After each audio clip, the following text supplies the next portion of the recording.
गुरु नानक धन बाबा नंद सिंह जी। जन्म कथा बाबा नंद सिंह जी की। बाबा जी मेहर कैसे करते थे, आगे की कथा। मामा को छोड़कर ये सभी रोने लगे और दीवान सिंह आंसू पोंछ रहा था कि बाबा जी के दर्शन हो गए और वचन किया, इसी ने तेरा केस कटवाया थे। विनती की, जी हाँ, पर अब कृपा करो। तो बाबा जी कहने लगे, इसको छोड़ना तो नहीं था, पर आपका पिता है, इसको इतनी सज़ा ही बहुत है। तो पिता बार बार कहे, दीवान मुझे माफ़ कर दे। दीवान सिंह कहे, मैं आपको कैसे माफ़ करूं, क्योंकि आप मेरे पिता हो। तो मामा जीव सिंह कहने लगा, आप गलती कर बैठे हो, सुबह गुरुद्वारा जाकर अरदास करवाओ, माफ़ी मांगो, बाबा जी कृपा कर देंगे। पर जोवल दास को बाबा जी कभी शेर के रूप में दिखे और कभी बाबा जी अपने रूप में। बाकी रात बातें करते इस तरह गुजरी गई। अमृत समय स्नान कर ये सारे बाबा नारायण दास जी उदासी के गुरुद्वारे गए। वहाँ जाकर जीवन सिंह ने ₹1.25 की देग करवाई और ₹1.25 भेंट करने उपरांत अरदास की। अरदास करते समय दीवान सिंह के पिता जुआल दास सारी संगत में खड़े होकर यह कहा, साध संगत जी, मैंने बहुत बड़ी गलती की थी, जिसे करके बाबा जी ने साक्षात दर्शन देकर मुझे सीधे रास्ते डाला है। सो मैं सद्गुरु से और संगत से क्षमा मांगता हूँ। मैं आगे से ऐसी हरकत नहीं करूँगा। यहाँ से दस्तार लपेटकर शाम के समय बाबा जी के पास कुटिया में गए तो रहेरा साहेब का पाठ बाबा जी रत्न सिंह जी कर रहे थे। कीर्तन की समाप्ति के पश्चात जब बाबा जी आनंद जाने लगे तो दर्शन के लिए ये भी सारे रास्ते में खड़े थे।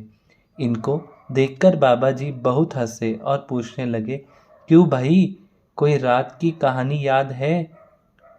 क्यों भाई? ज्वालदास फूट फूट कर रोने लगा और कहने लगा, बाबा जी बख्श दो, मैंने बहुत गलती की है। फिर कहने लगे, यह जो लड़का है यह तेरा नहीं हमारा है, आगे कोई ऐसे कुकर्म नहीं करना। तो फिर दीवान सिंह को कहने लगे, आगे के लिए निधक होकर रहना है, इनसे डरना नहीं। जब आपकी शादी हो जाएगी तो अपने बच्चे भी सिंह बनाने हैं और सिक्की का प्रचार करना है। सो ये 7 भाई थे, वीरभान, जीवनदास, जीवन सिंह, सोहनलाल, कंवरनैन, राम प्रकाश, मनोहर लाल। बाबा जी की कृपा के कारण एक के अलावा बाकी सारे भाई के लड़के गुरसिख है और मनोहर लाल भी मनोहर सिंह बन गया है। कुछ समय वे अपना सारा कामकाज उकाड़े ले गया। पीछे सारा परिवार भी पहुंच गया। इनकी बहन हरी की मंगनी गुजरावाले हो गई। यह दीवान सिंह उस उकाड़े से पतों की काम काज के लिए चला गया। एक दिन जब दीवान सिंह उकाड़ी आया तो उसकी बहन हरी रो रही थी। दीवान सिंह ने पूछा, क्यों रो रही हो? तो बहन ने रोकर कहा, मेरे भाग्य सड़ गए हैं। क्या हुआ आपके भाग्य को? तो बहन ने अपने सिर पर हाथ मारकर कहा, मेरे सारे बाल गिरने जा रहे हैं। बालचार एक रोग है। देखते ही उसके हाथ के साथ ही बालों की लड़ी गिर गई। उसकी आयु उस समय तकरीबन 17 वर्ष की थी। बहन को चिंता यह थी कि कहीं ससुराल में पता चल गया तो कहीं रिश्ता ही न तोड़ दे। एक दिन दीवान सिंह ने बहन को कहा, मुझे पगड़ी दे, मैंने बाजार जाना है। पगड़ी पकड़ाकर कहने लगी, भाई मैंने आपसे एक चीज़ मांगनी है। तो दीवान स्नेह कहने लगा, तुम मेरी बहन हो, जो मांगना मांगोगी मैं दे दूंगा। कहने लगी, अब शाम का समय है, सुबह मांगूंगी। अमृत समय जब दीवान सिंह पाठ कर रहा था तो बहन सामने बैठकर सुनती रही।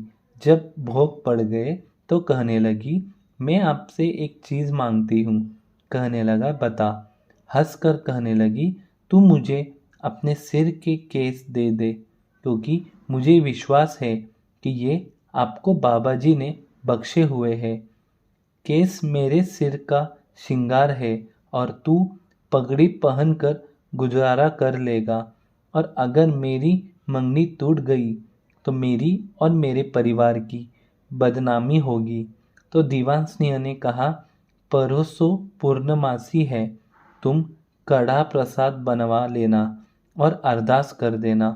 सो इस तरह पूर्णिमासी वाले दिन सभी ने खड़े होकर अरदास की कि केस बहन को बख्शो और सिख दीवान सिंह को बख्शो। और जब वाक लेकर यह बाहर आए तो एक दिन हिंदू नाई जो आया तो जब जाने लगा तो वीरभान ने बाजू से पकड़ लिया कि और बैठ जाओ, ठहर कर चले। जाने पर वह कहने लगा, आज मुझे बहुत काम है, मैं एक औरत का सिर का इलाज कर रहा हूँ क्योंकि उसको बालचार है। उन्होंने कहा, हमारी बहन को भी तो यही बीमारी है। वह कहने लगा, यह दवाई तो है पर इस समय थोड़ी है, फिर और बना दूंगा। पर दीवान सिंह ने उससे वह शीशी पकड़ ली और फटाफट बहन के सिर पर लगा दी। दीवान सिंह तो पत्तों की चला गया, पर बहन के जहाँ जहाँ बाल गिरे थे वे निकलने शुरू हो गए। जब 2 महीने बाद दीवान सिंह फिर गांव आया, बहन का सिर बिल्कुल ठीक हो गया। तो दीवान सिंह ने कहा, वह दवाई बहुत बढ़िया थी, जिस कारण ये बाल ठीक हो गए हैं। तो बहन कहने लगी, वीर जी, कौन सी दवाई की बात करते हो? यह दवाई तो पहले भी 4 बार आपने अपनी सहेली राम प्यारी द्वारा लेकर लगा बैठी थी, पर कोई फर्क ही नहीं पड़ा था। यह जो दवाई लगी है वह तो गुरु नानक की कृपा की ही है। यह तो उस अरदास का चमत्कार है।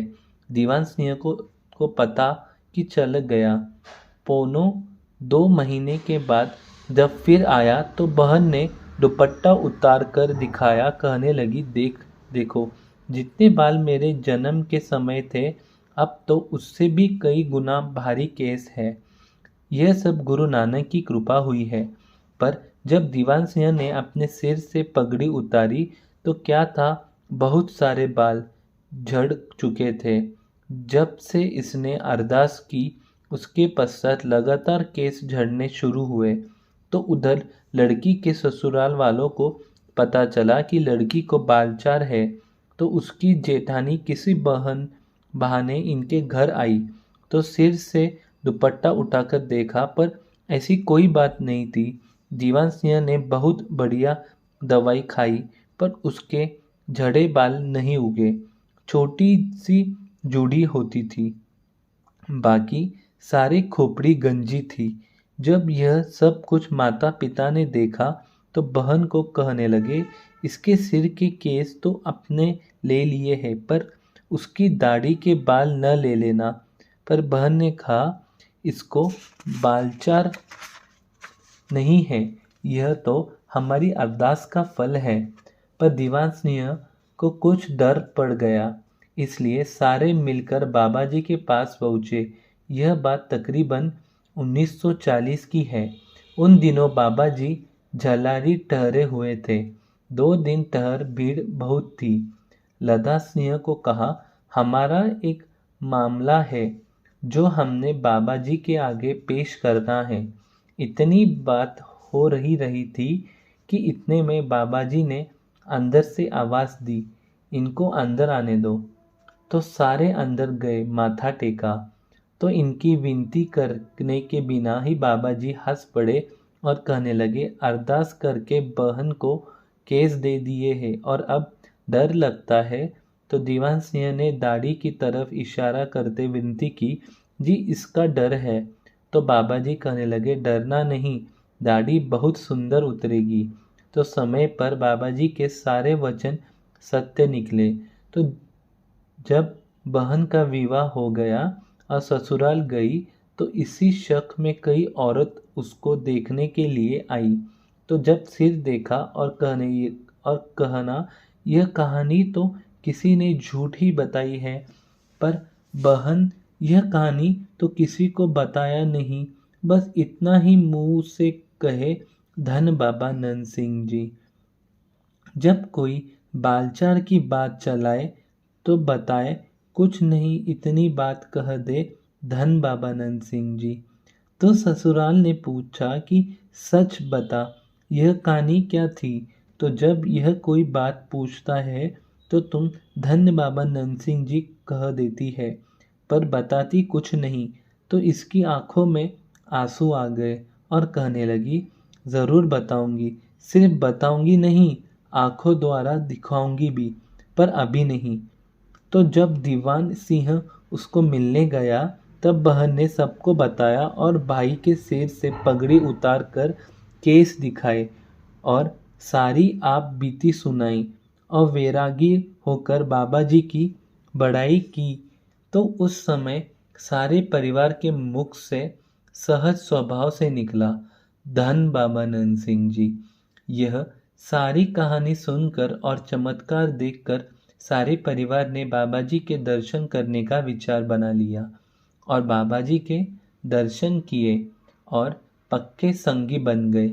आजकल ये जगाधरी रह है, जगाधरी में कारखाना है। मिलाप मेटल वर्कस, न्यूज जनता मेटल वर्कस। बहन का घर वाला पाल सिंह है और उसका भतीजा सरदार दीवान सिंह का दामाद बन चुका है।